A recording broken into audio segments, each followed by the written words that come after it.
come to order for the planning board for tonight. There are agendas by the door. If you haven't already picked one up, welcome. We're going to have special presentations. And we're going to have a small change in that agenda. We're going to take a presentation of the final housing production plan, that I don't think any of you actually are here exactly for that, but we all are. We're going to move it to the back of the agenda instead of up front, so those of you who are here for some immediate business can get to it sooner. Down at that end, John Drewley, Bob Leary, Jim Fox, Charlotte Harris, Pat Kerfoot, Paul Dreyer, Pamela Harding Barrett, Jed Cornock, Melinda Tondera. I had to practice the pronunciation of her last name. I'm so used to thinking she's Melinda instead of two names. So that's us. If you're going to speak, you need to come to that microphone right there because that's what connects us to people at home. FCTV, I don't think we have a big audience, but some that we hear from. So please, when you want to say something, go to that microphone, state your name and the topic on which you're going to speak, and that will help us all. So first, public comment. If you wish to speak on something not on the agenda. Elizabeth Saito with the Enterprise. I've just been advised I may be recording some of the evening, and I have to let everybody know that. So. From the Enterprise recording. Everyone knows they're being recorded already. Yeah. But we don't think of it as being the Enterprise. Thank you. Minutes. Paul, for 2 meetings. Madam Chair, I recommend approval of the minutes of February 20th, February 27th. Second? All in favor? Aye. Aye. Done. Thank you, Paul. Charlotte? Aye. Join in. 10 seconds. Oh, that was good. I try. That's an Okay. in-joke. The first 2 things we have on the agenda are decisions. The public sessions on it were already closed. We're ready now to make a decision. Bob, could you read the decision for, this is Vishrat Sharma, site plan review application to construct a detached accessory apartment at 15 Dillon's Way, and I think John Drewley needs to recuse himself. Right.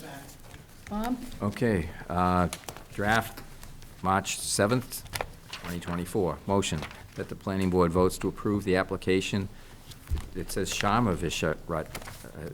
Is that backwards or is that correct? That's correct. Okay. Is it? Sharma Vishrat for the construction of a detached accessory apartment located at 15 Dillon's Way under section 240-12.2 site plan review of the zoning bylaw.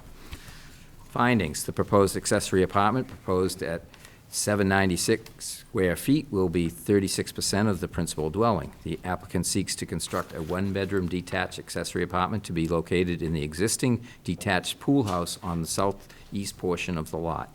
The site plan shows a 2-car garage as well as a paved driveway with paved parking off of the driveway, which complies with the parking requirements of section 240.6.1.b and section 240.14.1e of the zoning bylaw respectively. The planning board finds that the information provided by the applicant conforms to all the requirements and findings pursuant to section 240-6.1b of the zoning bylaw. Conditions: the plan shall be constructed as approved. Pursuant to section 240-6.1b of the zoning bylaw, either the principal dwelling or accessory apartment must be owner occupied for a period of 7 months in every calendar year. Either the principal dwelling or accessory apartment may be rented, but not both. An affidavit shall be submitted annually to the building commissioner signed by the property owner attesting to condition number 3. Construction activities shall not cause erosion to or sedimentation onto the abutting properties or the town right-of-way. The project shall meet all applicable standards set forth in the building code. The applicant shall contact the engineering division for address assignment prior to issuance of an occupancy permit. Upon completion of construction, the applicant shall post the address for this residence per section 99-1 of the town code. Second. And it's been seconded by Pat. Is there any discussion? If not, all in favor? Aye. Aye. Were you with us that time? Was I what? Did you vote? I believe I did. I voted for everything I possibly could. Okay. Madam Chair, if I may. Yes.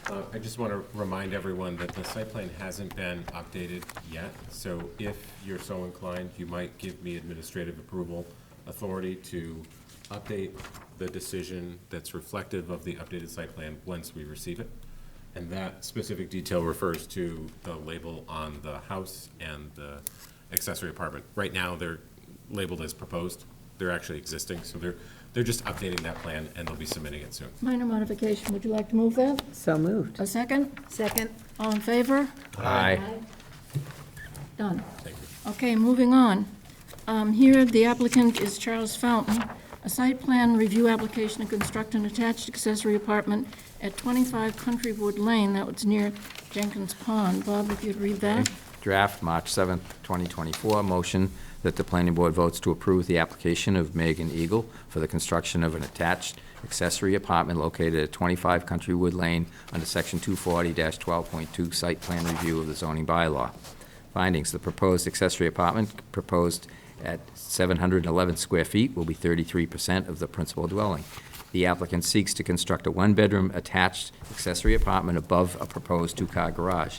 Following all construction, the property will have a total of 4 bedrooms, a 3-bedroom principal dwelling, and a 1-bedroom accessory apartment. The applicant is proposing a new 4-bedroom septic system with IA technology, Nitro, that is in compliance with Section 240-6.6B of the zoning bylaw. The site plan shows a proposed two-car garage below the accessory apartment, which complies with the parking requirements of Section 240-6.6B and Section 240-14.1E of the zoning bylaw, respectively. The planning board finds that the information provided by the applicant conforms to all the requirements and findings pursuant to Section 240-6.6B of the zoning bylaw. Conditions, the plan shall be constructed as approved. Either the principal dwelling or accessory apartment must be owner-occupied for a period of 7 months in every calendar year. Either the principal dwelling or accessory apartment may be rented, but not both. An affidavit shall be submitted annually to the building commissioner signed by the property owner attesting to condition number 3. The applicant shall install dry wells, a rain garden, or some other type of stormwater infiltration measure for the new roof area. Construction activity shall not cause erosion to or sedimentation onto the abutting properties or the town right-of-way. The project shall meet all applicable standards set forth in the building code. The applicant shall contact the engineering division for address assignment prior to issuance of an occupancy permit. Upon completion of construction, the applicant shall post the address for this residence as per Section 99-1 of the town code. Thank you. Is there any discussion? Oh, is there a second? Any discussion? If not, all in favor? Aye. All set. This needs no modifications? Correct. Good, okay, moving on. This, too, will be very quick. You'll recall the Chase Bank in Falmouth. They have requested a continuance to March 26th. Could we have a motion to that effect? So moved. Second. And moved and seconded. Any discussion? Nope. No, all in favor? Aye. And they're continued to March 26th. Now, we get to a live one, right here. This is, the applicant is Greg Jones, I believe is the architect, a site plan review application to construct a detached accessory apartment, oh, right, at 87 Penzance Road. Madam Chair, notice. Public notice? Madam Chair, the public notice for this project was published on February 23rd, 2024. 11 abutters were notified by regular mail. Mr. Jones, would you like to show us what you have? Yes, thank you, Madam Chair. My name is Greg Jones, architect for the client, Cassandra Milbury Mellon. She owns a property at 87 Penzance. About 5 years ago, we got a permit to build a 4-car garage, which was constructed. At the time, the second floor of the garage was intended to be storage. Subsequent to it getting built, Mr. Milbury, Cassandra's husband, asked that we go for a special permit from the zoning board in, I think it was 2020, to get a spare bedroom and a bathroom. We got that special permit 2020, 2021. Unfortunately, Mr. Milbury passed, and then COVID hit, so nothing happened. No construction went on. The property's estate manager called about 4 months ago saying we'd like to reactivate that. Well, as luck would have it, the 3-year sort of grace period had lapsed by several months, so we had to start the process over. And in the process of talking with Mrs. Milbury, she suggested that we put a small kitchen up there in addition to just the bedroom and a bathroom. So we're coming back asking for a special permit for an accessory apartment. The property, as I mentioned, is accessory, separate from the main house. The main house is up here.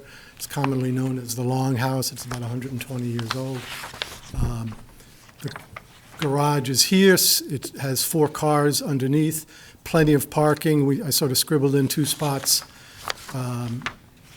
for the overflow parking for the apartment. When I designed the footprint of this, let's see if I can find If you scroll this. down. Scroll down, thank you. Oh, so there's pictures of the garage, as I say, built about 4 or 5 years ago. You can see the second floor is quite large because it's a gambrel, so there's quite a bit of room up there.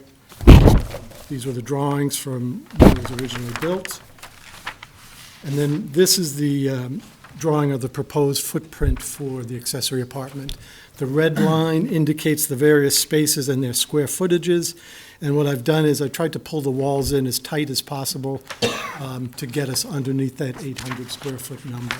So there is, in the end, quite a bit of space underneath the eaves that we won't have access to. There'll probably be some ductwork in there for air conditioning. We have 1 small bedroom, a bath, sort of a combination dining room, sitting room, kitchen, and then we're adding a second means of egress on the back side so that we have the 2 required means of egress out of the house.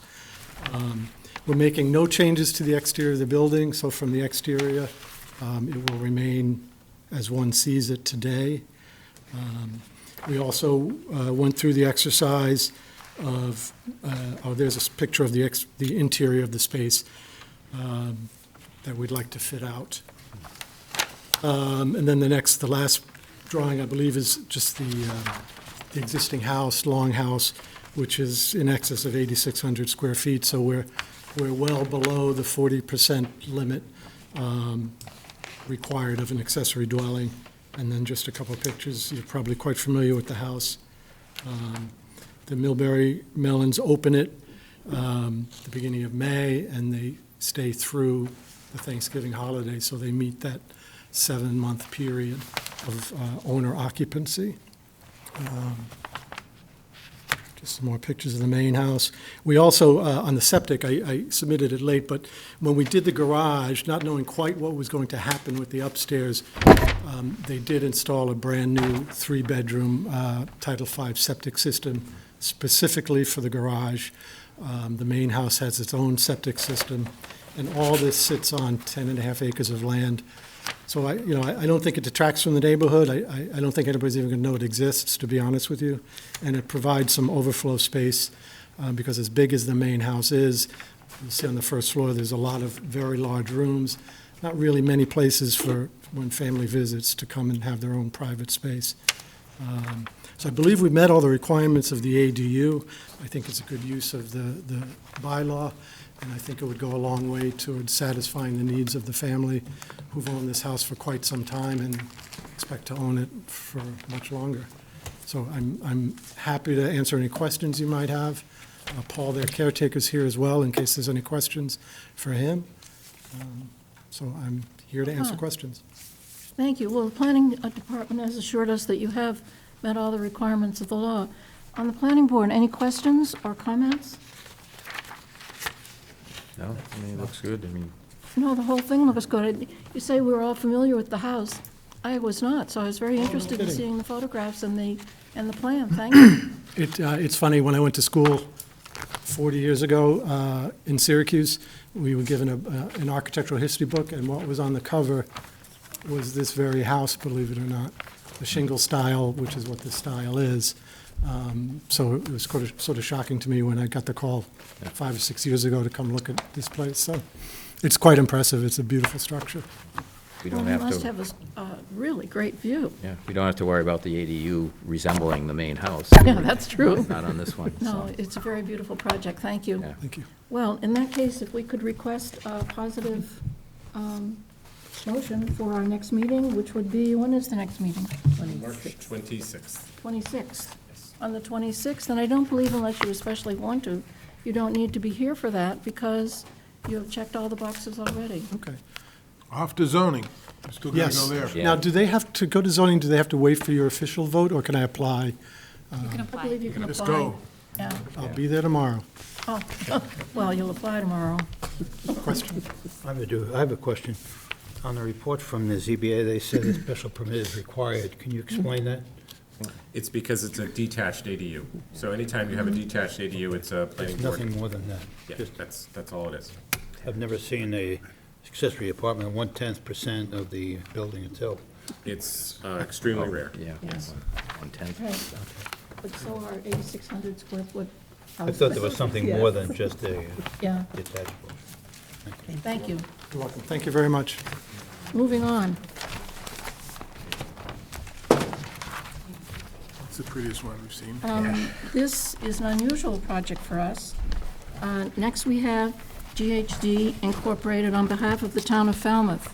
A site plan review application to construct a new vehicle storage building, an electrical building, and a blower room extension, along with other improvements at 154 Blacksmith Shop Road. So who will be speaking for this? Ms. Lowell? Hello, good evening. I'm Amy Lowell. I'm the wastewater superintendent for the town. I'm actually going to introduce Sarah Greenberg from GHD to review the project with you and answer questions. But I thought I would introduce the project briefly and then hand it over to her. So this is a town project, which is the upgrade of the town's wastewater treatment facility.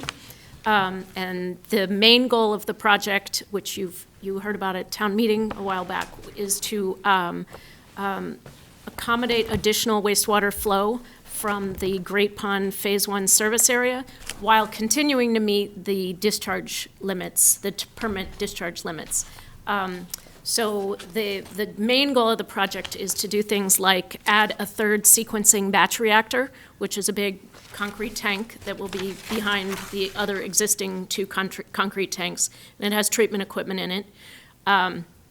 And add additional sludge tanks, replace the sludge thickening technology, replace the ultraviolet disinfection system, and some other tanks and electrical work on the property. That's the main goal of it, is the treatment function. But as far as site plan review, there are a few building components to it which Sarah can talk about a little bit more. There is a vehicle storage building being added near the front of the property. On our existing property, we don't have anywhere to store vehicles other than a one-car garage. So the town vehicles stay outside. The Vector that the town purchased at town meeting 1 or 2 years ago now, in the winter, we take it down to the DPW building, and it stays in the DPW building, taking up a lot of space there. We want to have a place to have it on our own site so that it is easily available as soon as we need it for tank cleaning and sewer cleaning. That's the overview of the project, and Sarah Greenberg is with GHD. GHD is the design engineering company for this project, and they did the design, and they are also overseeing the construction on behalf of the town. So ask Sarah to review it for you. Thank you. Thank you, Amy. Hello, all. Thank you so much. So that's a great overview, and I will start by going building by building. Again, high level, all of these buildings shown in this plan are current existing before the changes and the additions that we're going to make are added to it. It sits on 154 Blacksmith Shop Road, and that parcel is 314 acres. The buildings on this parcel take up about 3 acres, so in terms of our lot coverage percentage, we're well under, and we'll be adding, we're going from about 3.4 acres to 3.9 acres, so maintaining about 1% of that total acreage of the parcel. High-level overview. So the next plan shows the additions being made. Amy mentioned down here the vehicle storage building. That is about a 6,000 square foot vehicle storage building, 18 feet tall to the peak. And that is, again, to house vehicles that can't be housed on the site currently. So that will be a great addition. And yes, perfect. You can see the cursor. So that's right here at the entrance to the facility. The other two items that are listed in this site plan review application are the electrical building, which is hard to see in this one, so let's scroll on to some zoom-ins for everyone. So this square, right, this rectangle right here is the electrical building. It will house new electrical equipment. Amy mentioned that the sludge processing technology is being replaced and additional sludge tankage is being added. And so that building is being outgrown, and especially for fire code ratings, all of the electrical equipment is being housed next to it in a new building, which is approximately 630 square feet. And again, that building is, I believe, also 18 feet tall. Then the third building in the site plan review application as listed in the agenda is the addition to the sequencing batch reactor building. So we have these 3 tanks that are the sequencing batch reactors. This third one at the top of the plan is the new one. And a lot of the pumps and equipment to operate the process are located in this building just below the 2 existing. And we need additional blowers to operate the air in the tanks, and that requires extending this building to house that. So you can see where the cursor is to the end here. We're expanding this existing building. This is the SBR extension, another 650 approximate square feet. That is 14 feet tall because it's continuing the existing building to just expand that. So it needs to meet existing height, et cetera. So it's just an expansion of that. And also, I'll just note that the setback from Route 28 is over 200 feet. So those are some items I wanted to highlight, and I think I'll just pause. And we also have elevation views. If anyone wants to see the architectural drawings of these buildings in more detail, I can show you that as well. But I thought I'd pause and see what questions we had. John? I don't have any questions.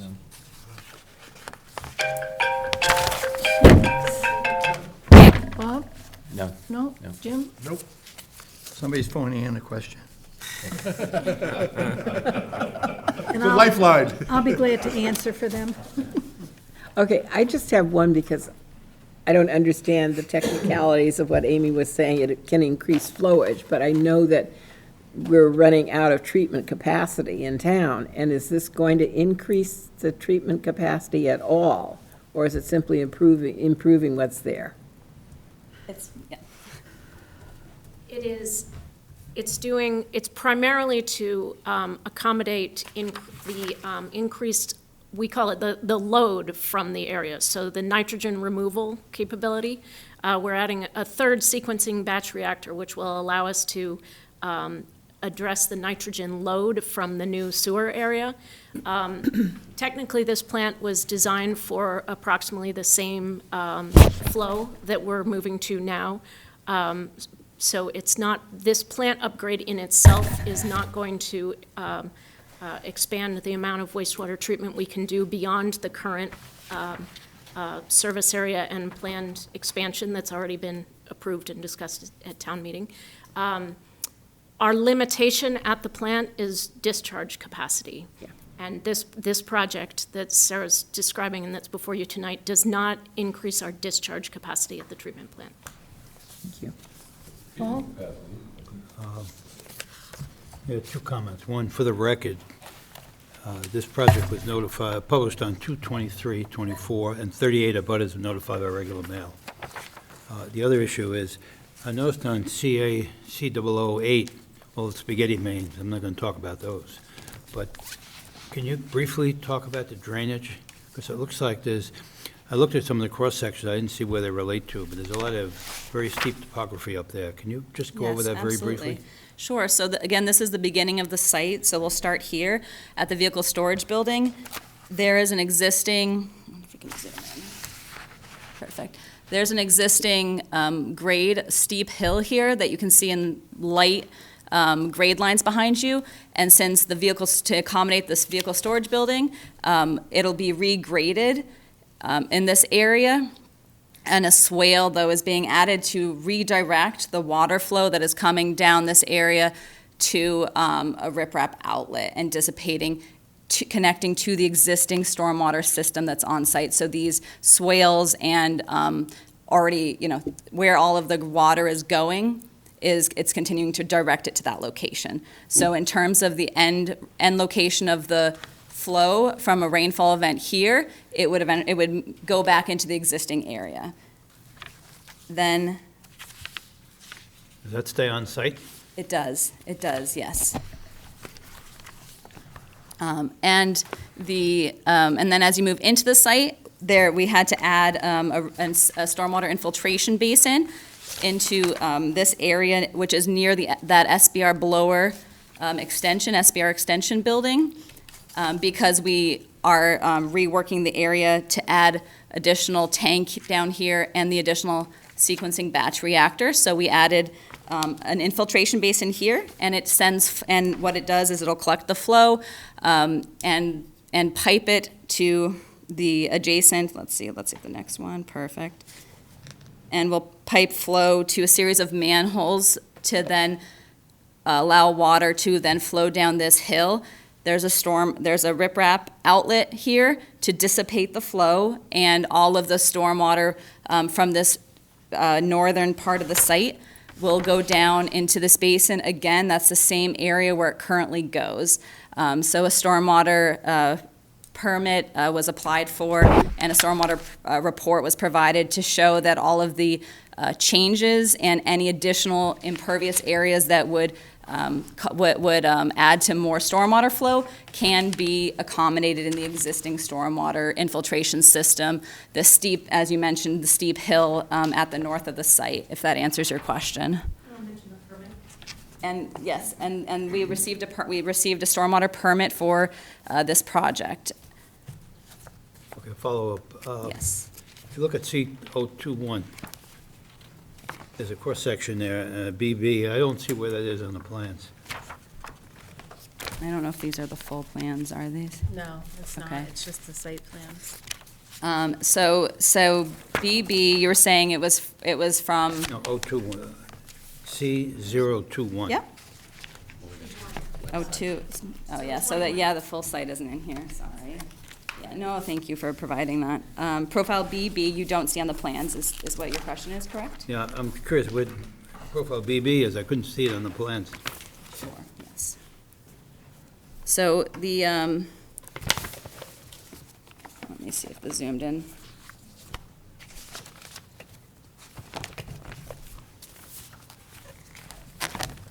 Sarah, I can get the full packet up if you want. It's okay, I think I can describe it, I'm just making sure that it has I have the right drawings here. All right, so the drainage profile BB is for stormwater infiltration basin 1, which is located, and I'm gonna go to the zoomed in one again, just so you can see. So this is stormwater infiltration basin 1. So what this is doing is collecting rainwater, and I know I'm not answering your question about that you didn't see it on the actual C21 plan. So you're asking where is that profile in plan view, correct? Yeah, so that is showing you the profile of the stormwater infiltration basin, SIB1, and that is located right here, and it is collecting additional runoff from having paving this area in front of the vehicle storage building. So that profile is showing you that we have catch basins around the pavement to collect the rainwater and to bring it into the basin, and which you can't, because it doesn't show the yard piping profile, you don't see the pipes, but there is a pipe that goes from the center of the stormwater infiltration basin out to this riprap. And so that's how that flow is gone. So yeah, does that answer your question? Thank you. Okay, perfect, thank Just you. one final question. Yeah. I noticed you changed the drainage pipe from concrete to high-density polyethylene. Is that a cost factor?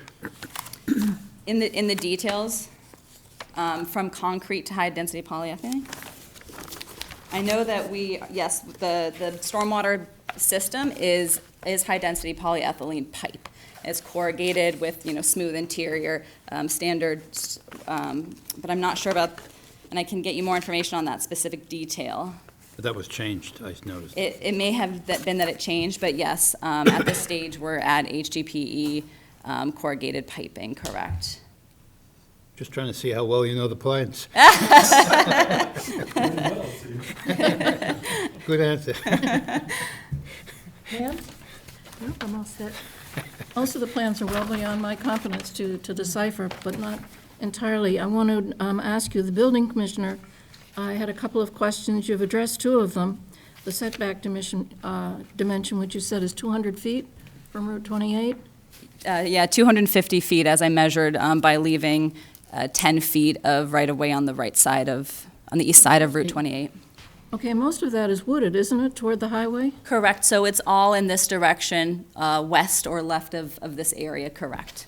Right, and then you wanted lot coverage calculations, which you've given us already, and then he was questioning building heights. Yes. For multiple primary buildings, or is everything 22 feet tall? And I think you were giving heights as you went. Yes, so the three additional buildings, the vehicle storage building is 18 feet to the peak of the roof. The electrical building is 18 feet as well, it's a flat roof. And the SBR extension building is approximately 15 feet to match the existing, since we're extending it. Okay, those are his questions. What I wondered when I was looking at it, I remember that it was wooded so that it will not be in any way visible from 28. No, not at all. I mean, no more visible than it would be right now currently. Right. Absolutely. But those tanks you're putting in, the new sludge tanks? Yeah. They're open, right? No, so great question, thank you, yeah. These sludge tanks are all covered for helping with odor control, to make sure it's not odorous, to reduce the odorous activities of the area. And you'll see this piping here network, and that is actually pulling air off the tanks and from the building, the odorous air, and it's putting it through, we're adding a new wood chip biofilter, but that's at grade, and it's just wood chips, and it helps treat the odor so that it's not odorous on the site. So the sludge tanks are covered, yes. What about up above, over more toward the, no, stay where you were. Oh, okay. Are you looking at SBR 3? Oh, okay. Yep.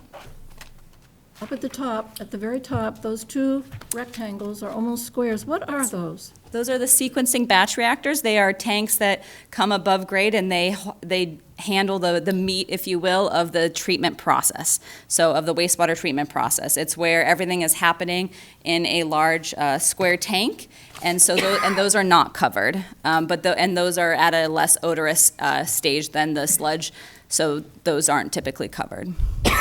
I'm going to assume that if there were an odor attached to the whole facility now, some of those abutters would have shown up.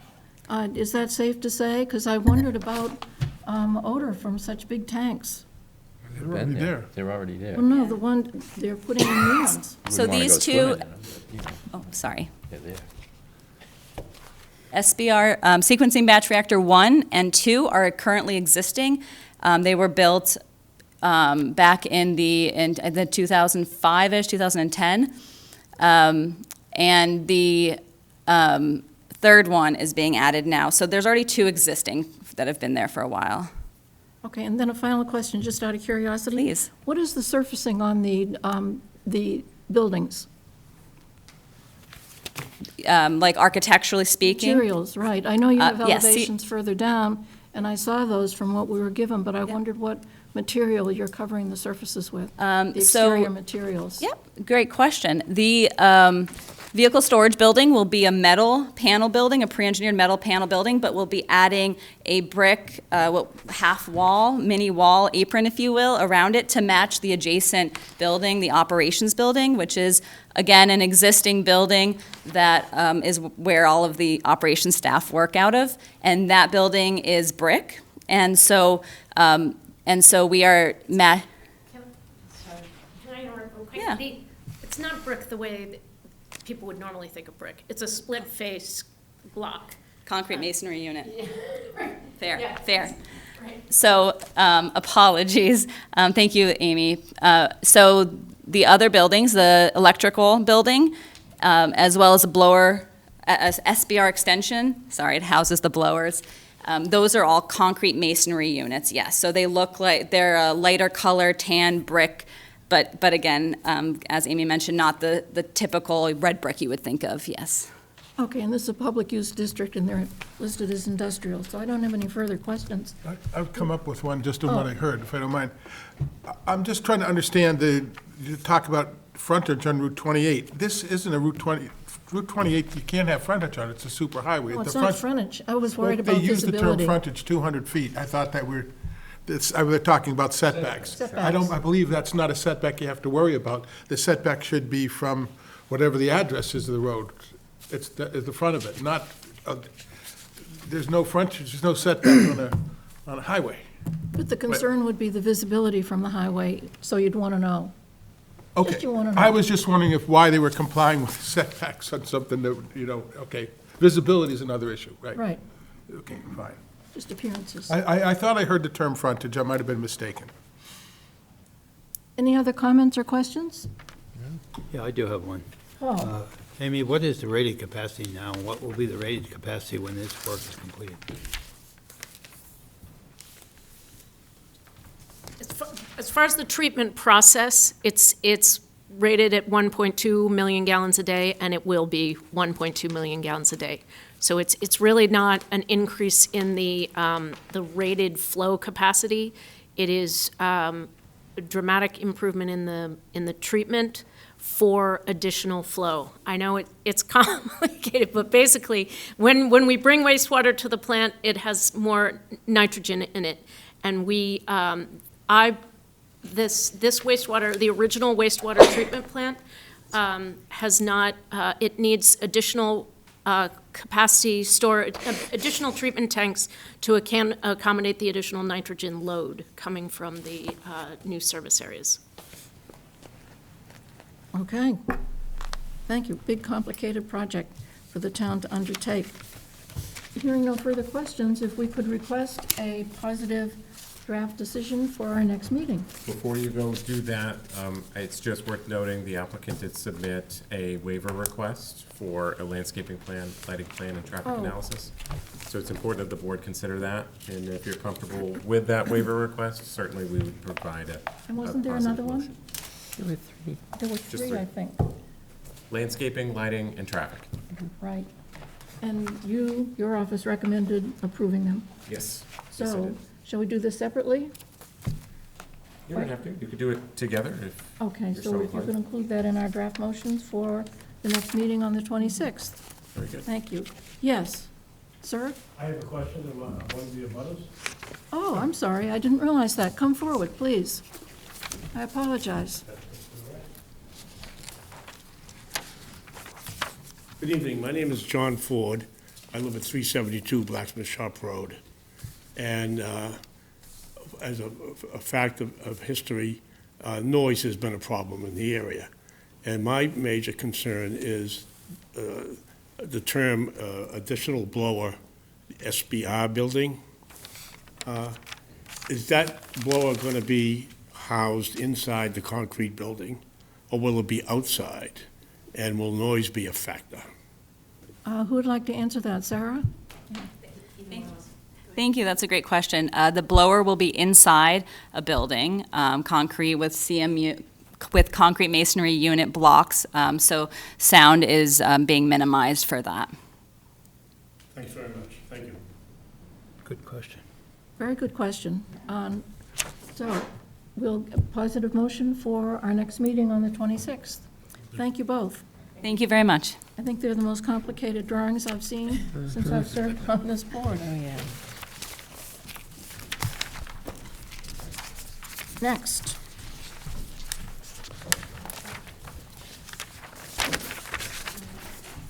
We go back.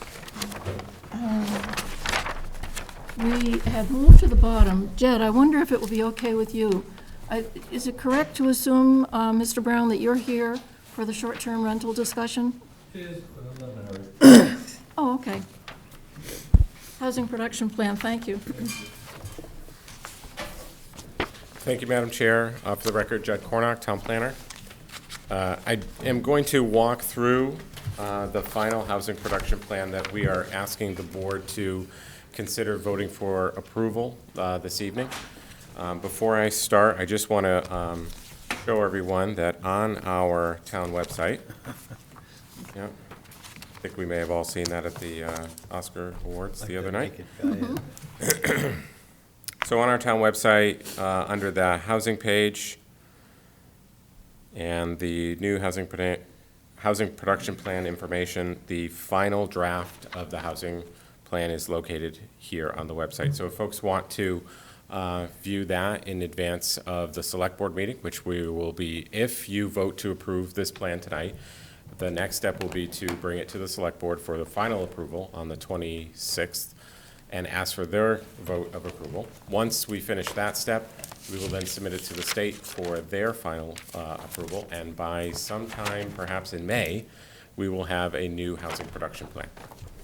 So, And what does that do for us with the state as far as getting points up?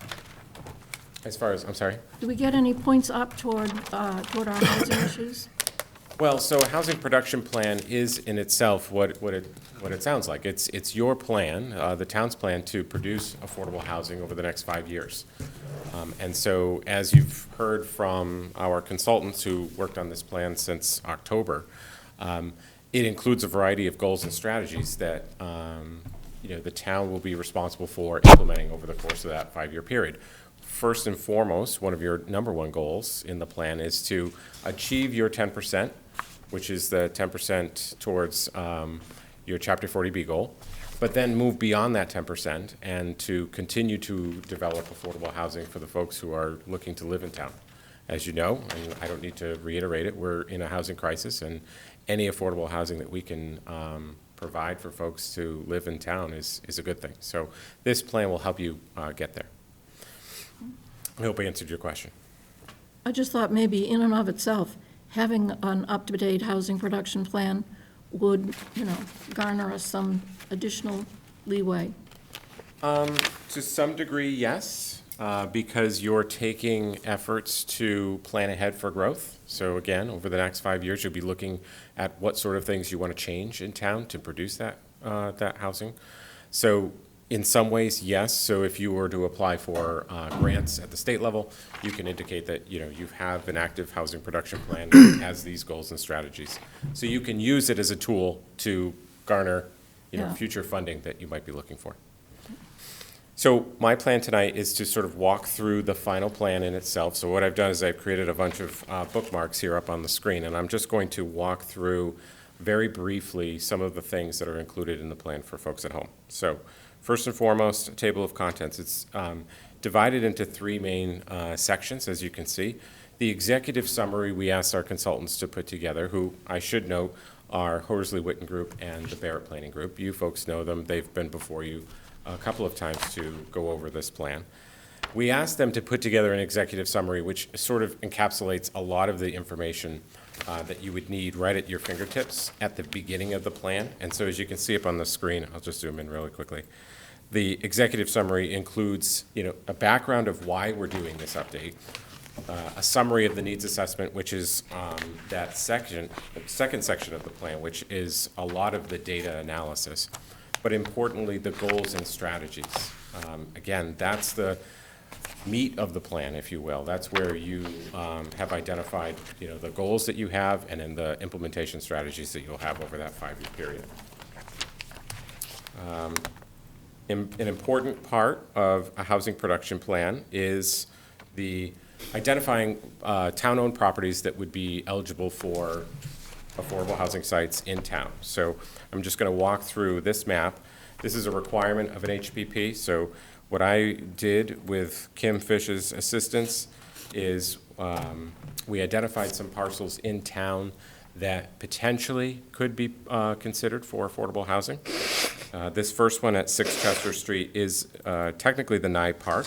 So what we tried to do, I should back up a little bit. What we tried to do is identify a parcel in each one of the villages so that each one of the areas in town has a site so that there wasn't any sort of indication that we were targeting certain areas in town. We just tried to pick a site that didn't have a lot of restrictions. As you know, I'm going through a town property analysis now. There's not a whole lot of town property that's really easy to develop at this point. A lot of it's already been developed, and so the ones that I've identified certainly have issues that have to be overcome. So they may not be simple, but they are suggestions for future consideration. So with that disclaimer, I'm going to sort of walk through this map. In North Falmouth, we have 6 Chester Street, which is the Nye Park. Now, understanding that there are some issues up there, topography issues, the property is already being used for a softball field, the library. There is some accessory land that might be eligible, might have enough room for affordable housing. I did scour the North Falmouth area. There's really not a whole lot of other options in terms of town-owned land that we have in that area other than the elementary school that might be suitable for affordable housing. Are you also considering town-owned buildings as well? No, it's just town-owned property. Just Yes, yeah, land? right. Yeah, Yeah. okay. So in West Falmouth, because what they want to do is they want to see the actual site, the property site itself. Yeah. In West Falmouth is 0 West Falmouth Highway. So this is a location right off of Route 28. It's actually right where the interchange, the last interchange that you get off of 28 at Sippawisset. So it's right on the corner there. Town-owned property. I've looked through the deed. It didn't seem to have any sort of restrictions. Again, just an eligible option that might be considered in the future. That backs up to the highway? Is that Correct. woods backing up to the highway? It is, Okay. yes, yeah. In Woods Hole, we have 419 Woods Hole Road. Now, that's got an extensive history. Back in the, I can't remember exactly, I think it was the 60s or 70s, there was an agreement to create a school on the site. That was released, and eventually a fire station was built on that property. This is also known as Webster Woods. Webster Woods, yeah. So there appears to be an opportunity to look back at that property and identify it as a potential site for affordable housing. Again, not a guarantee, just a certain location in town that we may want to spend some more time on. In the Falmouth Village, identified 0 Dillingham Ave. Again, this is a property right behind the, or right next to the old Veteran Center. Mm-hmm. In fact, I think it's the new Vet Center, if I've got that correct. In fact, I could bring it up on the map, but, you know, I want to try to. Senior Center, 300. Former Senior Center, thank you. Future veterans. Future veterans. So that property has some challenges. There's a wetland right at the front of the property. It doesn't technically have frontage, so it would be a challenge to develop that property. But again, in the village area, very challenging to identify properties that would be eligible for affordable housing. Isn't there already an affordable housing project back there? I believe there is. I yeah, think there is. adjacent to it. It appears to be an open field. And so, like I said, part of the project that I'm going through is just doing a high-level sort of review of, you know, are there obvious issues? Are there wildlife habitats? Is there wetlands on the site? Topography a major issue? Does it have frontage, et cetera? Yeah. And then we sort of move into the next phase of, can we actually do something there?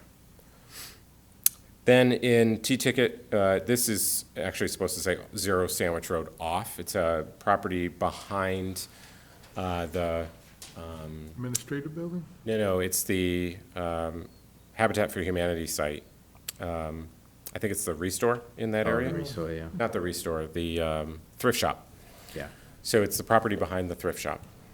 Again, challenged by the fact that it doesn't have frontage, but there is an opportunity to potentially get around that with a 40B process, so it's an eligible location.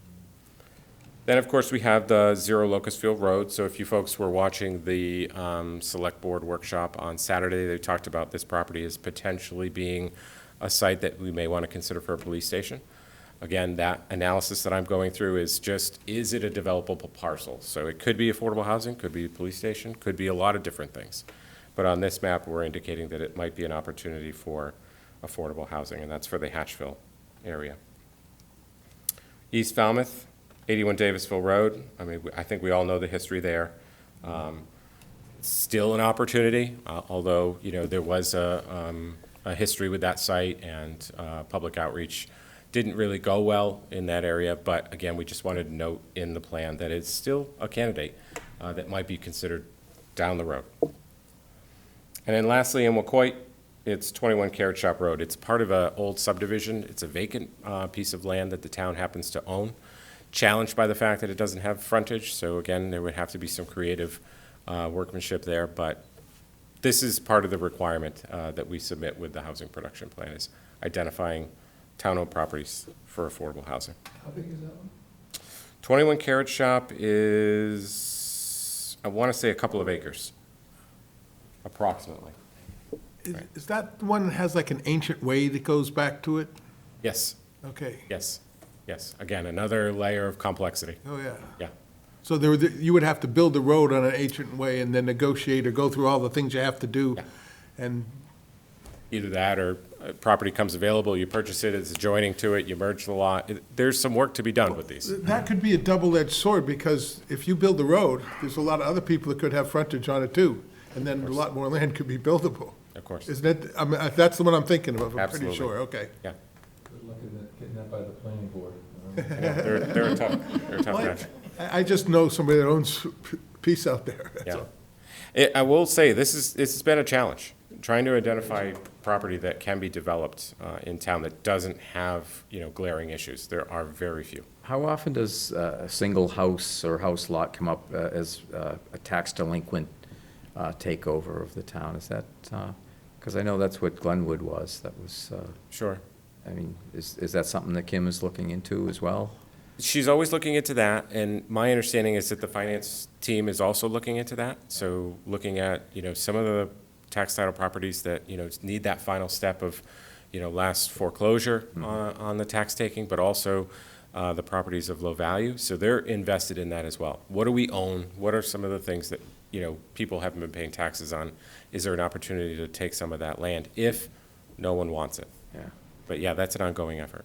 And I think this is just a comment that, you know, you mentioned Davisville didn't fly right, Webster Woods didn't fly, and I think people in town have to come to grips with, we're going to have to give up a little bit of conservation land, maybe as gateways to these conservation areas, to allow smaller developments for affordable housing. Otherwise, you're just going to get sacked by these bigger projects that you see in the signs now about Saxon, and, you know, we should be chipping away at it, and I think we can. We've been chipping away. I think we've been doing a good job by chipping away, and we need to relinquish some of that. I was really disappointed in the Davisville, how the reaction to that, where we didn't even get a chance to talk about maybe a smaller development of 14 houses or something like that. It was just, no, nothing is going there. Yep. And people are going to force other entities to just come in with a heavy hand and do what they want. And people in town have to realize that, you know, if we do the way we want, then we're not going to be faced with that. So I think we should look at Webster Woods again. I think we should look at Davisville Road again. And I think people might be thinking a little different now that they're looking at Saxon out on Sandwich Road, so, Potentially. yeah.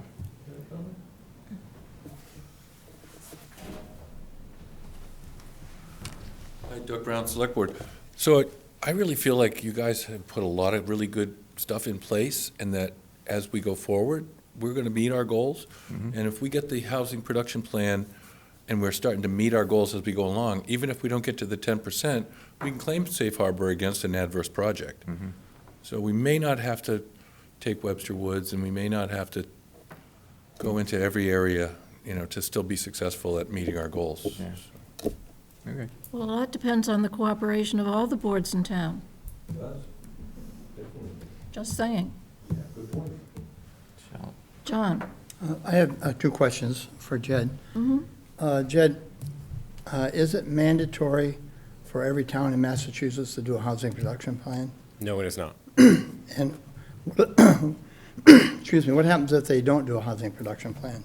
So if you don't have a housing production plan and you're under your 10% goal towards 40B, you are not able to claim safe harbor. And so what safe harbor is part of your housing production plan lays out your plan to create affordable housing over that 5-year period. A certain percentage of that number, if you produce within a calendar year period, you can claim safe harbor, which is essentially saying no to 40Bs or allowing you to have more control. That would come into play only if you have a housing production plan, because the plan itself identifies the number for which you have to produce in order to claim said safe harbor. So if you don't have a plan, you can't claim safe harbor. Is that the only benefit? It is not the only benefit. Housing production plan, as I mentioned, when I first started, it's all about planning ahead for growth. And so you're identifying areas in town, just like we're describing on this map, where you, the town, have identified areas where it makes sense for you to start thinking about producing affordable housing. So on this map here, the very next thing I wanted to bring up was this pink area is the mixed residential and commercial overlay district. The planning board and town meeting has identified this area as where you want to focus high-density residential, which has an affordability component, because you identified an area in town that already has town sewer, town water, public transportation, walking benefits, et cetera. This is where you want to target your development. Part of the HPP is doing that in itself, is saying we would like to see development occur in particular areas, and this is why. And these are some of the zoning changes that we plan to implement over that period of time to create that affordable housing that we want to see. Thank you. So that actually answers my earlier question. Having this plan is the threshold to getting to safe harbor. If you don't have it, doesn't matter what else you have, you can't get to safe harbor. That's the not plan is exactly it. true. If we have 10%, you're in safe harbor whether you have a plan or not. Correct. Okay. So once you pass 10%, yes, you're Yeah. in a permanent state of safe harbor. So But this again, is just a way to get to safe harbor without doing the 10%. correct. Yeah. Yeah. The situation Gives you that the we're in ability. now. Right, I was just trying to understand what, yeah. Yeah. Okay, thanks. You're welcome.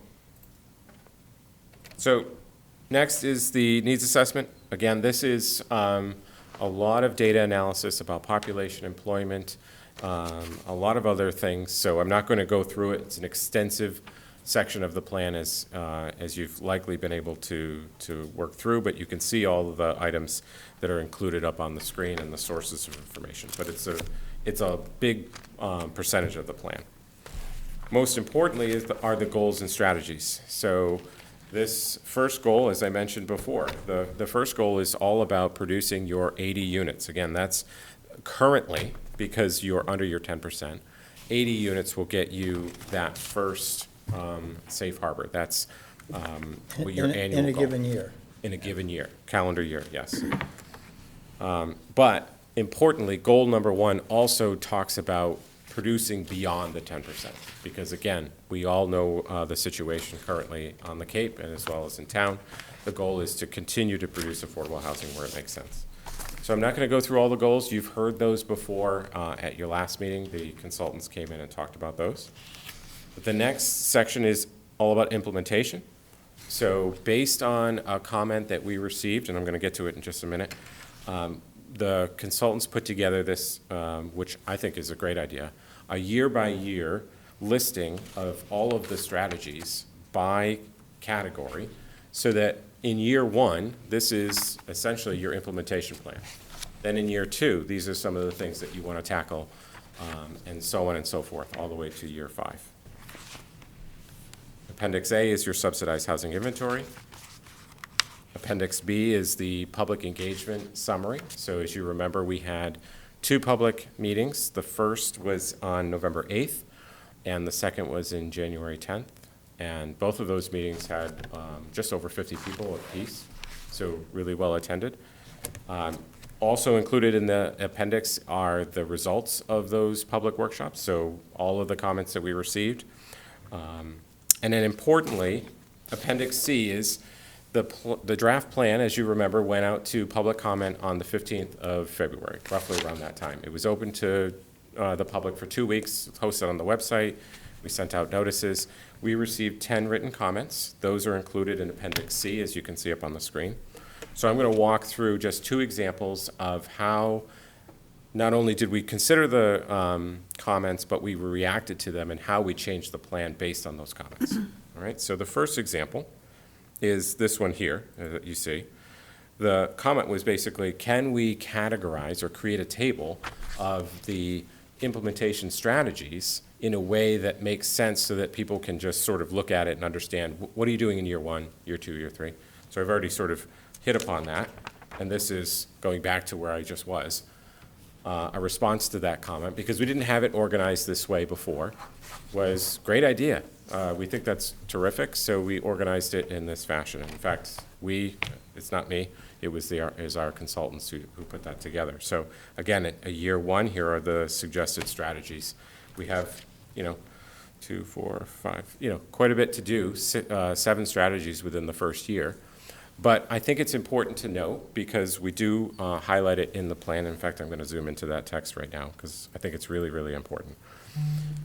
So as we make our way through this 5-year plan, we being myself and the housing coordinator, Kim Fish, our goal is to implement these strategies as we go. But we're busy people, and we may not get to them in year 1. As year 1 closes, and whatever we don't accomplish in that first year, we simply just move it to the second year, so on and so forth. And we just keep chipping away until we've tried to establish them or implement Is them. there a process to make sure that we as a board, and maybe all the boards, actually look at these annually and see? Yep, This would be incorporated into Mr. Renshaw's new tracking tool, I imagine, right? exactly. Right, so that's the idea, is to keep the eye on the ball, if you will, so that we are reminded constantly of the progress that we need to make or are making on these strategies. So yes, there is going to be a process for that. Is So- that like sort of toward the end of each year, each fiscal year, or? Yeah, I mean, so Kim and I briefly talked about it. We're thinking quarterly. Again, we meet quarterly, the 2 of us, and we talk about, what have we accomplished? What do we need to accomplish? What are the plans to do that? Part of my responsibility will be bringing the zoning changes to you through the town meeting vote, so I'll be responsible for that. She's already, hit the ground running on a lot of these strategies, so she's making a lot of progress. She's terrific. So that's currently our plan, is to meet quarterly and address them. Jim? I just wanted to see if you'd consider adding a strategy in a future year. Our housing was limited by an amendment on town meeting floor to only be areas on the sewer. And I was thinking maybe with some of the higher denitrification systems we have, that it might be time to start coming back and seeing if we could get that, modify that and get people to agree to it. Because there's a ton of, especially in other areas of town, mixed-use development, not just an affordable housing project, but a mixed use that have stores and people make money and it all works. But we can't do the housing component because of the density. And I thought with the newer technologies, you could put that in a future strategy to bring that forward as denitrification evolves. Yeah, I think that's a great idea. Yeah, absolutely. And then our last example is related to tiny homes. So during our public sessions, we had quite a few comments about tiny homes. So this commenter asked us to include it as part of strategy, or as part of a future strategy, and we responded that we will absolutely do that, and we included it in strategy number 2. So this is the new text that relates to the potential of tiny homes. And again, it's baked into strategy number 2, which is allow more diverse housing types in more areas. So it's a general strategy, but the basic principle is think about all the different types of housing that we could potentially have. Is tiny homes one of those things that the board would be in support of? And let's talk it through. What are some of the benefits? What are some of the cons? And let's see if we can come to some consensus on tiny homes. Would that be like an accessory apartment? So that's part of the conversation currently right now is trying to determine whether or not that would just simply be a smaller accessory apartment.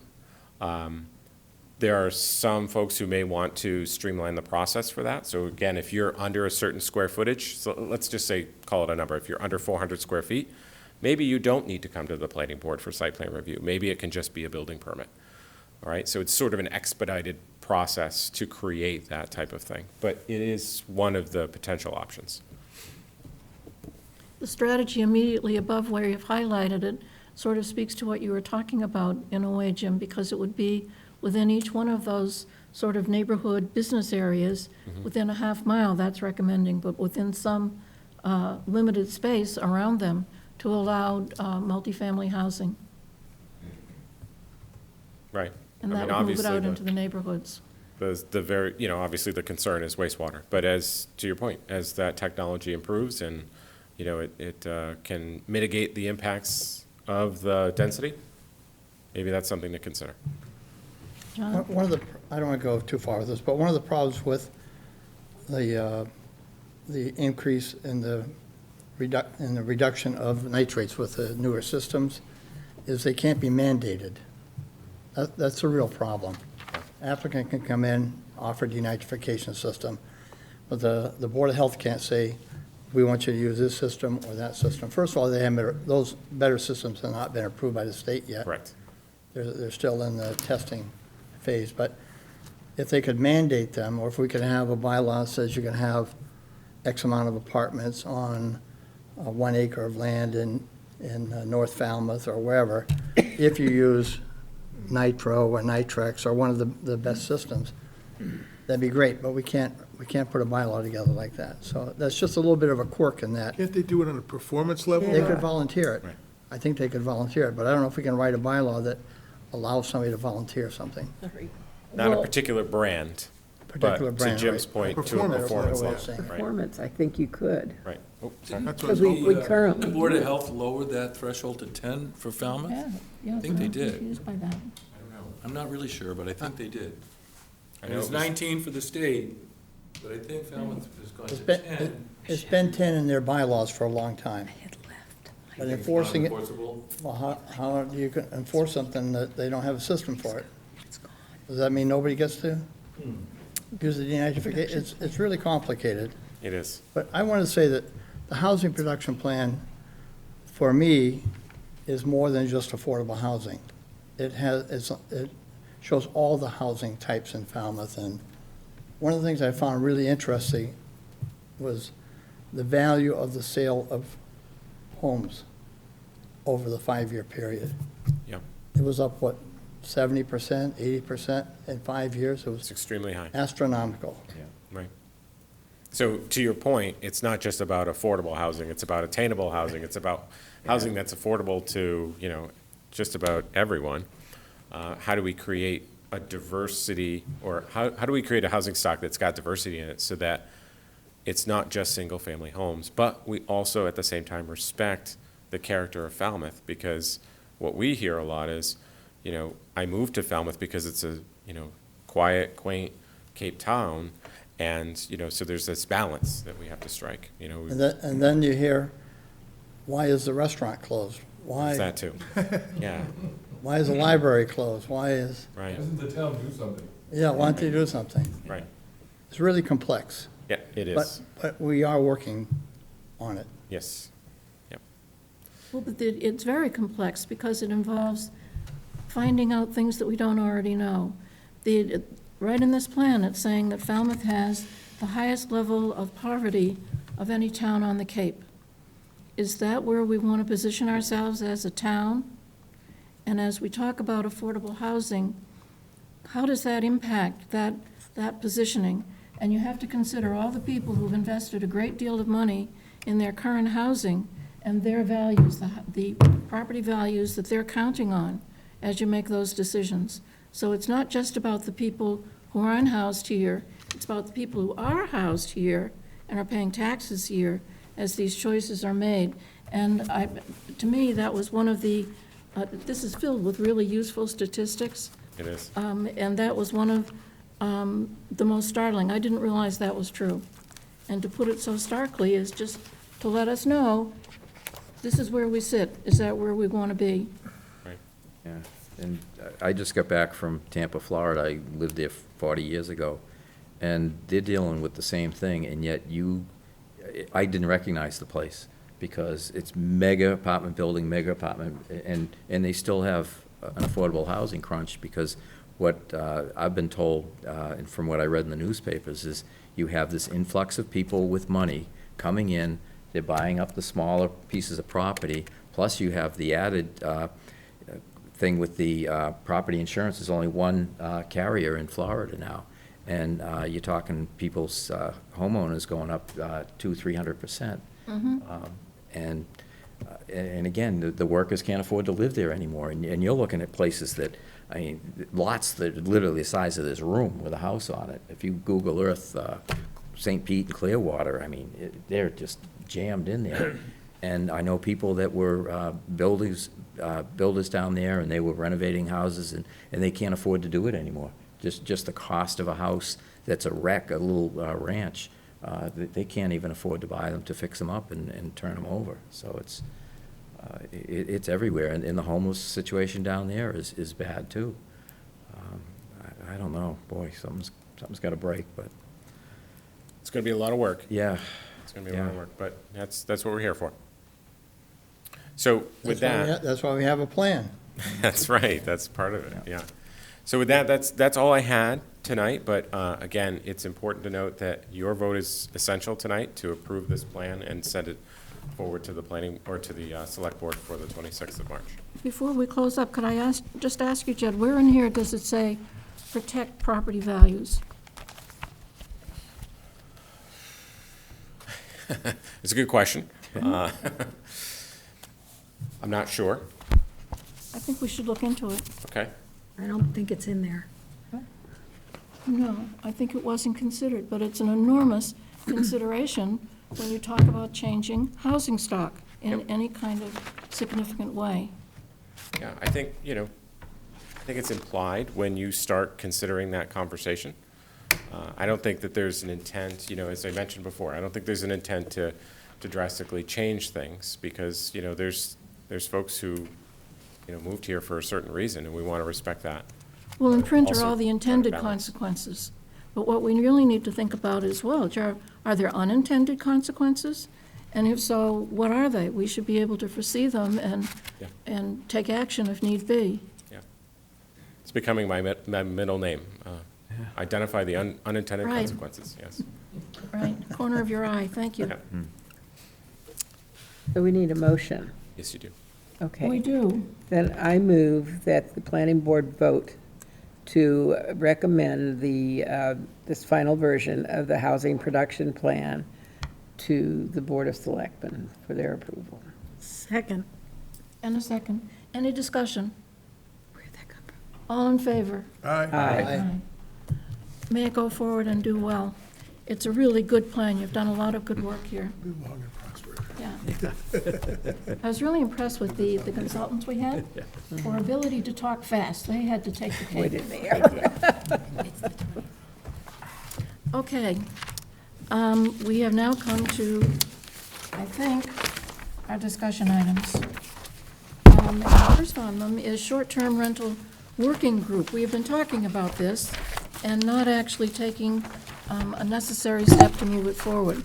The next necessary step is to establish a working group, and Jed consulted with the legal department, and it turns out this board can establish that working group. So I wonder if we could have a motion and a second and then discuss it. You mean that we establish the working That the group? planning board establish a working group to study short-term rental regulation in the town of Falmouth. I will move that. Second. And it's seconded. All in favor? I have a question. May I ask a question? Why are we voting now? Why don't we pick the committee and vote at one time for the whole package? Oh, no, first it's to vote to have it, and now we can discuss it. Well, we can discuss it without having a vote, Why don't we Just wanted to be discuss it, sure we were and gonna we can do it. vote later. whatever you want to do. Yeah. And we already Discussion voted, about so voting. too late for that one. Well, you wouldn't be calling me. So now, That's for a good reason. in preparation for this, we will not be anywhere near the first to do this. There are places all over the country that have done it. The one that's closest to us that has is Barnstable. Barnstable already has. a bylaw about, actually, it's an order amending the general ordinances by adding a chapter, short-term rental properties. So Barnstable's on top of it. The one that I found online that seemed sort of the vanilla proposal is from the town of Medford, here in Massachusetts. And the most interesting information I could find was about what already exists in law that affects people who want to have short-term rentals anywhere in Massachusetts. And I wonder if we could just take a minute to look at that. Okay, so in Massachusetts, the owner of a short-term rental is called an operator, like an elevator person. And they have to register their property beginning on November 1st, 2019. This went into effect, so it's relatively new. And they have to get a certificate number, and they have to, that needs to be given to a real estate brokerage to rent, and the taxes have to be collected by the state, NR. So our state has a registry of short-term rentals. Here's what's wrong with the registry. Not everyone complies. So there are short-term rentals they know about, short-term rentals they don't know about. But the first step that each community who has tried to curb short-term rentals in any way establishes is a local registry, where there's a requirement that whoever wants one has to turn up somewhere in the town in person. They have to register, they have to pay a registration fee, and most of the towns that put these in towns and cities try to set the fee in such a way that they can then hire somebody to monitor this, because you can't make it work without keeping track of it day by day by day. We keep thinking Airbnb, but there are at least 24 companies online that do this. They probably aren't all operating in Falmouth, but they're there, and keeping track of them is actually a full-time job. A person I know, you probably know too, Charlie McCaffrey, who's active here in town and runs an Airbnb at his house, owner-occupied. He estimates that there are better than 4,000 short-term rentals in Falmouth already. And we have a housing stock of, I think it's some, not quite 30,000 houses. So 4,000 out of that is a really pretty good percentage. Now, the town seems to think that we have 2,000 or less, but somewhere in there, you can see that it's already all over the place. So here's some other things that, Excuse me, can I just, Yeah. we've discussed this before, and I thought that that the Board of Health does require an inspection of a rental house, and they have a list. I remember having to comply with it before. Has that gone away, or we don't do that anymore? Well, so if I may, I think it might be helpful to direct the conversation about the working group itself. Okay. So, my conversation with town council included setting up the committee, or the working group itself, identifying some parameters, identifying the members. So doing more of the skeleton work tonight. Then what you're describing perhaps is the first meeting of the working group, and then the working group would then report to the select board on the agenda. right, I So- think you're right, that's much more action-oriented. Right. Right. So you may want to, just channelize that conversation that way. Okay, so, first of all, I think, as you picture this working group, I have been thinking about the group that just worked on coding, which I know you had your complaints about, but it was effective group in some way. Well, my problem was the public never went to any of the meetings. But they could have. So I think being sure that we have enough public hearings and working the public into it's going to be very, very important. But I think one of the really effective things about that committee is that it included the departments in town that know the most about it and will have the most to say about it. So that it would have a representative certainly from the legal department. It would have a representative from the building commissioner's department. It would have representatives from the select board. And if it were like the code redo, there were 2 planning board members, 2 select board members, 2 ZBA members, and then there were the staff people associated with those. So what do you think of that, So, as far as the composition is concerned? And I think we also need to be sure the kind of the profession in town that's going to be most impacted with this is anything to do with real estate. And it turns out that there is not really a real estate professional association functional in Falmouth that we could just say, send us somebody, but we need some way of ensuring that they're involved in it. There actually is. There's a multiple listing services and association, and there's a subgroup that's just Falmouth, and they actually meet in my art gallery every 2 weeks. So there is a group that does it, and I'm going to be going to that group tomorrow and asking them to see if they have somebody that would like to sit on this committee. A member of that group dropped by my house today, and she doesn't think it was representative. It's the only reason I didn't refer to it. She did say you were giving them space to meet, which is great. Right, but But we do have a board, it's all of Cape Cod, but there is also a subgroup that's all Falmouth too, and we meet on a regular basis. we need to think of I how, was going to invite someone Yeah. from that group to join this working group, is what I was going to suggest. That we reach out to an actually industry that's affected by it. I would think so. Doug, did you want to speak to this question of the composition of the board? Hi, Doug Brown, Select Board. So I would say that if we're going to have 2 members of this board and 2 members of the Select Board, we might assume that we're going to have posted public meetings, right? And keep Yes. minutes and all. Yeah. I think that's good because it's kind of a hot topic, so people should be included. Yeah, I think the more public we make it, the better, the more we advertise the meetings, and to invite to it the real estate people so that they can be there and can be heard in an orderly way. But what about the health department? I think that's a Well, fabulous idea. Someone from the Board of Health, maybe, Yep. even if it's not the Health Department. Well, they do inspections on all rent, at least they're supposed to. Correct. Yeah, they have a list of rentals, but it's not really well kept. Oh, I know. I know. Not because the town doesn't keep it well, people just don't come in and Right. and Oh, I sign know. up. Yeah. Right. But I think But once, I think they're trying to tie what Charlotte was reading, is state requirement that the agent has to provide the information and tracking to the town. And for a person who's using the online platform, like Airbnb, you can't get on the site until you've got your tax ID number and certified with the state, so that you're, able to even do business with them on their platform. And I don't know how many of the services do that. I know Airbnb does require that. I don't know how many do either. I don't know. Right, but It'd be good the- to know, Yeah, the Airbnb rules include that, but it could be that others don't. maybe. I mean, it could be that people are just operating something off the books entirely. They haven't reported to the state, they haven't reported to the Board of Health, if that's a requirement.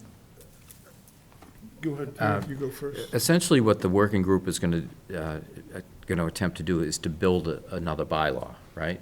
Well, there's a question whether it's a bylaw or a regulation or some Or a of place it. for it in the zoning code, Okay, so. perhaps, maybe. So, getting back to some things that Jim has said about the working group and all that, and comparing it to how we did the local comprehensive plan, after meetings, we would discuss something and vote on, that group would vote on something, and then we would bring it before this board for their input. And I just think we need to make sure we do that, so that we're all on board, and it isn't just all of a sudden the work is done, and this is, That it's not a one-shot thing. it's not a one-shot Right. thing. that, You'll get reports at every meeting, right, at the end? Do you do board Uh, members' reports at the end of the meeting?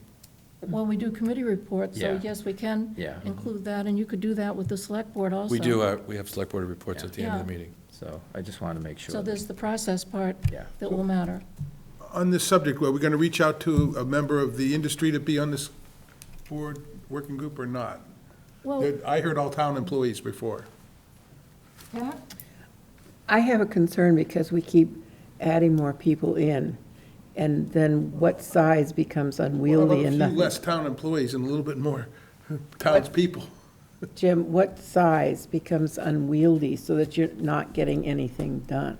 Because also, we had a couple of professional people with the recodification group to spearhead who were familiar with the laws and what's been done. So I think that should be part of this decision that we're making tonight. Well, I think the group should bring in people the way we did with the Right. comprehensive plan, where we had a certain agenda item, and we need to speak to these people, and I think that's how you can increase. And so the that's input. why it fed right Yeah. into Yeah, my comment there, because you become really unwieldy if you get more than, say, 7 to 9 people. Maybe Trying we to only get- need one select board member.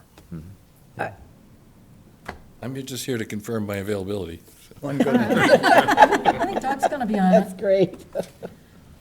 I'd like to argue in favor of having a person from the real estate industry in town of Falmouth, real estate person, actually a member of the board. A lot of the success of this is going to depend on cooperation. And I think there's more likely to be cooperation if there's been representation. It just stands to reason. Should it be somebody from the Chamber of Commerce? It could. I don't know what what would you advise, Jim, speaking for your colleagues? Well, I'll bring it up tomorrow morning. I think it should be someone who's in the trades of doing summer rentals. And I understand it. I also would like to, I think we need a definition of terms here. We throw around Airbnb, okay? But there's all these other platforms out there, and I want to be careful. I think Airbnb becomes a generic name for anybody that's doing rentals online, and it's not. It's a brand name of a certain product, and they're all different. Like the Hopper. Right, so we need to, if we're going to be doing this, we need to get our definitions down right. And I think we're saying any platform that's doing rentals is what we're going after, not just Airbnb. Short term, 30 days or less. Sure, well, there's tons of them. Yeah. That's the accepted term, short-term rental? Short-term rental, but let's not use Airbnb as a brand name because it leaves When you think of vacation the Cape rental Cod by invented. owner, it leaves we need a vacation doc. I mean, there's so many other I platforms only use out that there. as an example because the one I'm I know, familiar but I'm with. thinking people do use the Airbnb side, and you're right. I understand all the different levels, but I think we should not, we should just choose short-term rental platforms. There's some other definition that makes it clear that it includes everybody and not just a branded No, you're product. right. We're going to have to get the right semantics in all of it. And short-term rental seems to be what the state is using and what towns in Massachusetts are using. So I think to the extent we can avoid reinventing the wheel, we're going to be a lot better off. So that research into what's available on the Cape, locally on the South Shore, is going to matter a lot to us, and the language is going to matter a lot to us. So far, I think Pat's right. I mean, there's an upward a ceiling on how many people you can have and have the committee work. And I'd like to see it, was something that we found out on the recodification subgroup is attendance. Not everybody attends every meeting. So that if you want a working group of 8 or 9, you can have an official committee of 12 to 15, and that works out reasonably well. What do you think of that, Jed?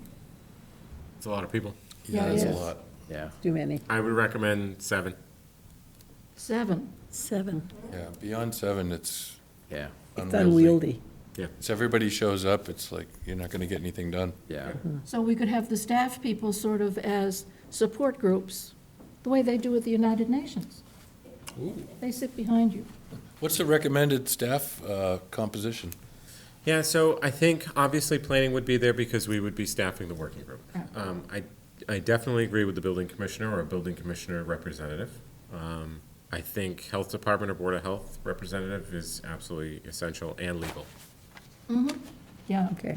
You know, we tossed around the idea of ZBA administrator, but I think you could do that in sort of an interview process. I don't think that Yeah, that position could be needs somebody to you be- bring in. Sure. So you got room Yeah. for a realtor, a select board member, and a planning board member. Planning board rep, yeah. Right. So one of That's each. 7.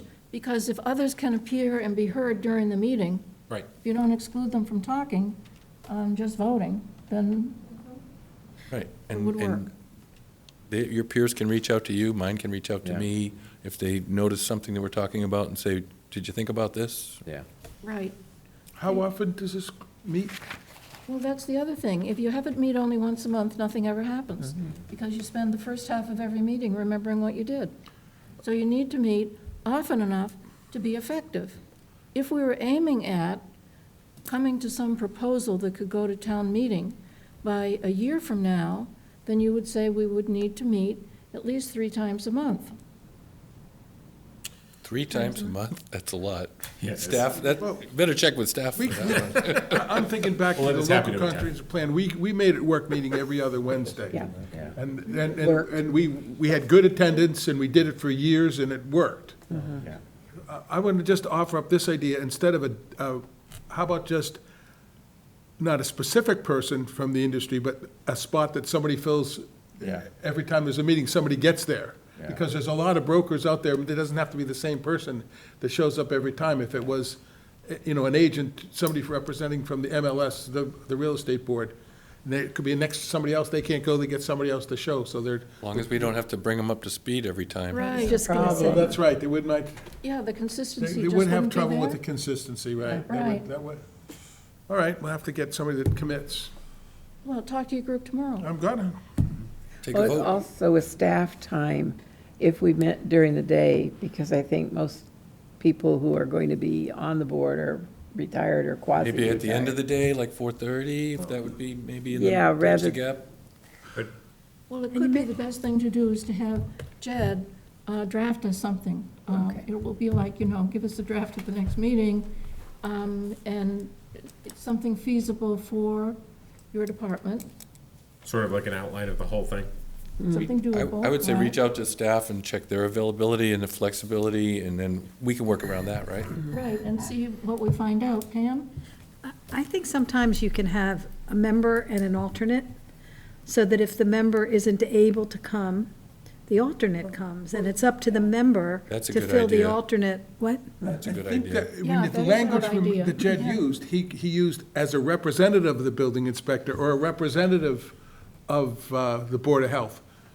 All we need is a representative of the real estate industry in the same language you're saying those other things, and that would allow for, we could have two different people that, a Well, I backup. mean, even the planning board, if Charlotte, you're on this committee, and I'm very interested, but if you couldn't make it, and you said, you called somebody else and said, do you want to be there for me? And what it does, it also expands the knowledge of the group. So I like personally having alternates. Good idea. Well, don't the Do we all alternates agree? usually sit in with the meeting? They can? They can, Because then they're always up to That they're speed. current, yeah. yeah. But I think that any interested person, they're going to be public meetings. Yeah. Obviously can sit in, and if they're there, they can comment. It's just gonna be Right. minutes? There has to be, it's Yes, a public yeah. meeting. Have to be. Yeah. I mean, even if there's only one of each member, I think there should be. I think it should, There has to be, yes. Yeah. We're subject to the open meeting law because you're reporting to a public board. Right. So you're establishing it subject to the open meeting law. So, Paul? I think a lot of these issues can be dealt with the committee. I'd like to find out if we have interest on this group to be a member of that committee. And then a lot of the issues we're talking about now can be developed as the other committee members are voted on, or however they get appointed. Are there two people on this committee, on this board who want to be on this It committee? looks like it definitely do. shrunk to one. Who I'm is interested. interested in doing this? Pam, you have said I so. am. I am, and, no, Pam, Pam's you at the and street. yeah, Jen. so there are three of us. John's quiet down there. Yeah, he's, I can't do any more committees. no, he's Cape Cod Commission Got now. the Cape Cod job, I yeah. can't do it. Well, Pam said she's interested. Yeah, Pam? Okay, so we fold up the three names, put it in a hat, and draw one. So we just need to vote on putting this together now? Is that, Well, that would, what I'd really like to do is see it written up and then vote on it. I would Because suggest we that. already voted to Okay. have it, so we know we're gonna do it. But we've had a lot of thoughts thrown out. I'd really like to see them filter through the minds sitting over there, who are going to do the work. Apparently it's me. Yeah, you're. We'll just generate the ideas and you do the work. That She's sounds great at that. reasonable. She is, and see what comes back to Good, us Jed. in writing, and then we can vote on it, and then we can decide how okay, to line so, up so our we don't have to vote representatives. to tell them to put that together then? Right, we don't. Okay, so, We don't. so we can Okay, move we're on? ready to hand it over for a write-up? Absolutely. Flexible on when it comes before you in case we run into a lot of headwind for the next meeting is if we don't get it to you for the next meeting, the 26th, could we get it to you the following? Just in the event that things Just go exhibiting crazy. cooperation here, okay, We will work on the 26th. thank you. Also, I'm assuming, Charlotte, that when they contact other staff people and they come up with alternative ideas from what we kicked around here tonight, that we need to know about those too. Well, I think that we will And find out about that's, them. that's what I'm saying, not just what we were kicking around tonight. Well, because it's possible that, well, I think Doug was here to speak for the select board. but the legal department, the building commissioner's office, the Board of Health, Right. who knows what they're gonna be putting into this. We've handed it along to be drafted. And then we'll act on it when it turns up, maybe at the next meeting, maybe at the one beyond. Right, and then we can get going.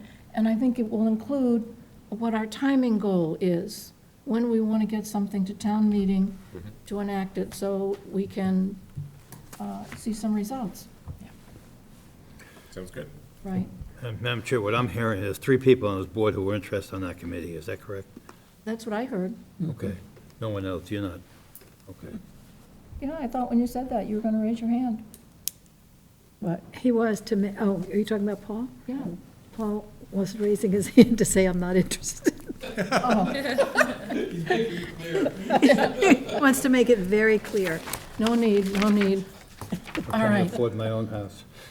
next, correspondence. Let's see, we do actually have some correspondence. Under Airbnb. We have, Oh, committee reports. So no Committee committee. reports, Bye, planning Deb. department report. wait a minute.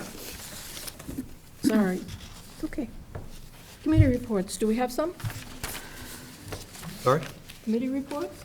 Yeah, there's a It's right attachment here. here from the Water Quality Management Committee meeting. Yeah, They're beginning to discuss the sea level rise impacts on the septic systems, because there's a determined depth from the water level to the bottom of a septic system, and many of the systems are not going to be viable as the sea level rises. So there's a big issue there, and they're beginning to discuss this and what kind of strategy should be developed and what they can do about it, if anything. well, as I read the map, a very good friend of mine's house is already inundated. Is anyone doing anything about that? No, they're just beginning to discuss this, that's all, but I thought I'd share it with you. That sea level rise becoming a real important issue with respect to the septic systems. Right. It's kind of scary. How are they going to publicize this information? Well, they're working on it, Oh, committee. any other comments on this report? No? I just, on Paul's question, I think when you design a septic system, you have to have a certain amount of separation from the top of the water table. So that happens, and they have to test all the time. So when they're putting in a system, and they know they know where the water table is.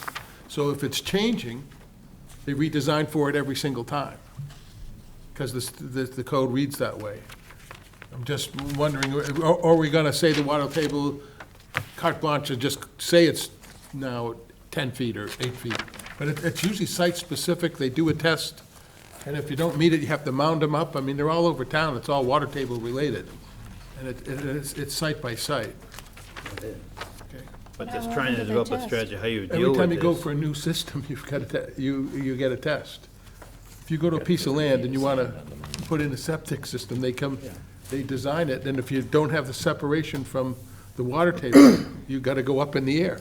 And if you drive around some of these waterfront homes, you see these little mountains in their front yard. Yeah. That's what it is. And yet, for people who have houses basically near the water already and are inundated, they are not testing. Well, if And they they're make at- any change to the system.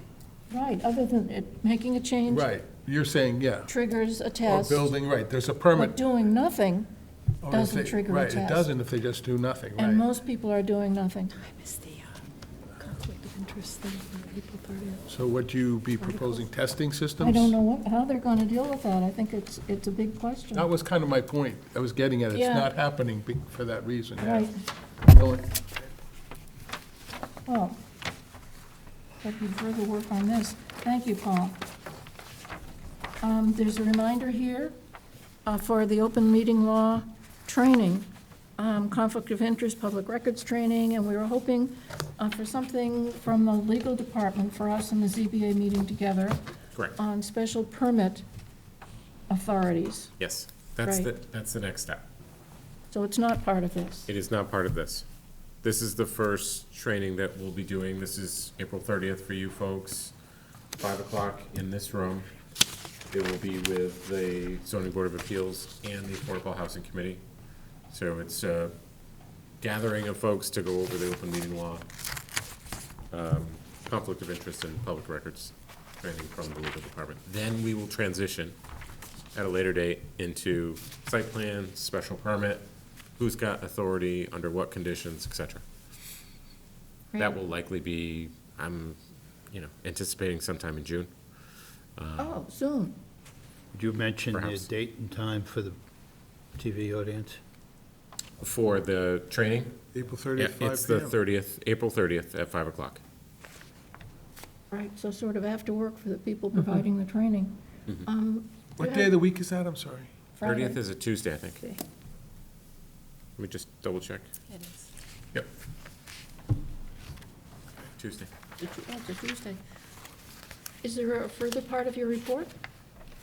Oh, no, I mean, yes and no. Yes, obviously the HPP, Yeah. we've been working very hard to get that finalized, but we've got a number of other planning projects that we're working on. I think I've mentioned them in the past. So we've just finalized our contract with the open space plan. So we're gonna be meeting with our consultant tomorrow, actually, to finalize that by the end of the summer, which is terrific. And then over the summertime, we're gonna be embarking on our parking plan and our wayfinding plan. So we're coming to the end of finalizing our public survey that we're gonna be advertising. Our consultants are working with us to define our study area and our data collection efforts, and finalize when we're gonna have that public meeting, again sometime in June, I think. So a lot's gonna be happening over the summer. We're gonna be very, very busy. And then also, as always, zoning changes. This zoning change coming to town meeting in the fall will likely include a lot of heavy lifts, so be ready. Charlotte said she's ready to meet more than monthly, so we will be meeting more than monthly.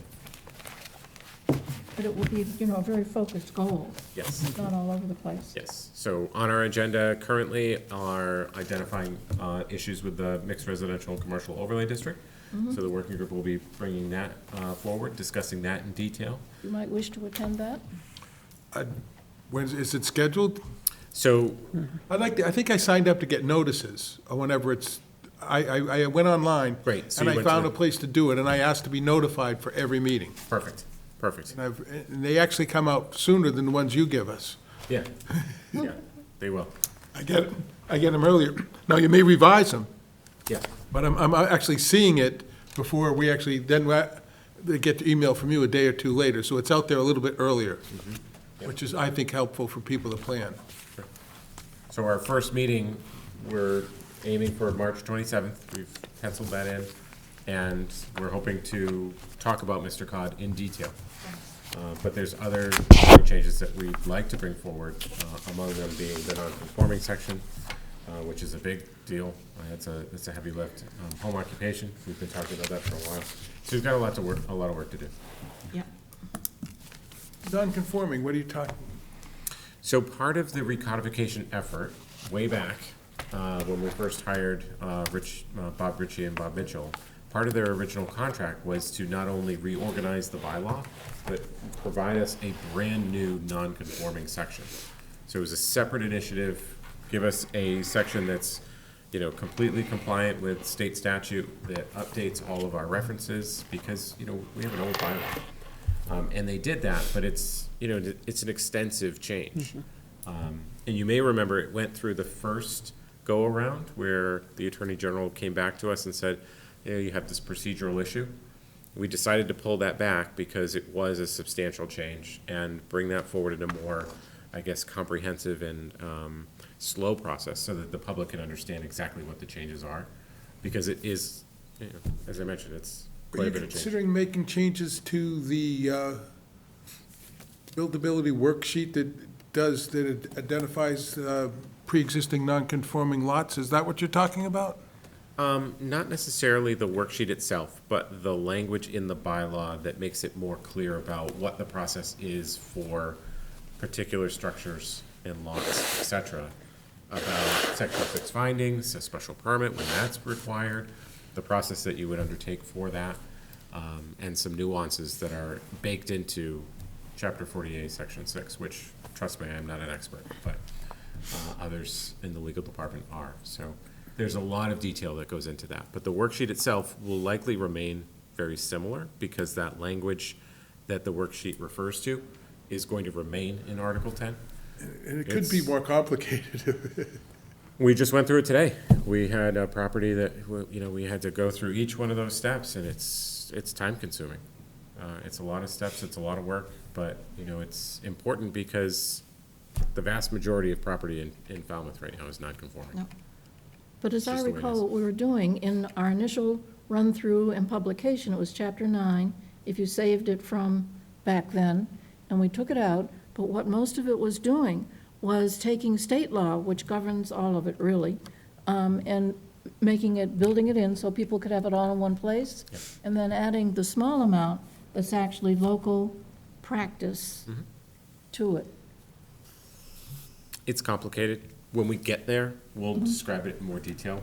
But your interest, you're not changing the worksheet, that. Not this time. I know we don't do buildability letters anymore, but that, you still have to fill out that worksheet as part of your building permit. So in essence, it just happens now at the building permit time, not in advance, but it still happens. It That's- does still happen, yes. Okay. Yep, and to my knowledge, that's not gonna go away. That's it for. That's it. Okay, any announcements? No. Correspondent, do you have an announcement? No, we did get a letter in our packet. We did. We also I wanted to say we got an extra letter that I thought maybe wasn't intended for us, but I guess it is, and it's from Cape Rail. And it's saying that everybody, particularly the police department, should be aware that of the rules that govern people climbing on the tracks. So keep off the tracks, you don't belong there. And here's the whole letter if you want to take a look at it. Right Oh, here. everyone got We one. all It's got all in our package. And it's all there. We each got one. Okay, so that's it. Anything further? Oh, future items for our agenda? No, we'll take whatever comes to This us. may be way off in the future, but transfer of development rights, we still need to work on that. Oh, okay. It's on our list. Yeah, I know it is. We'll get there. Yeah, you need some land to transfer to. It's down low, but we'll get there. Okay, Anything else? no, I'll make move a to motion to adjourn. adjourn. Is there a second? Second. Second. All in favor? Aye. Aye. Aye. That's it, thank you.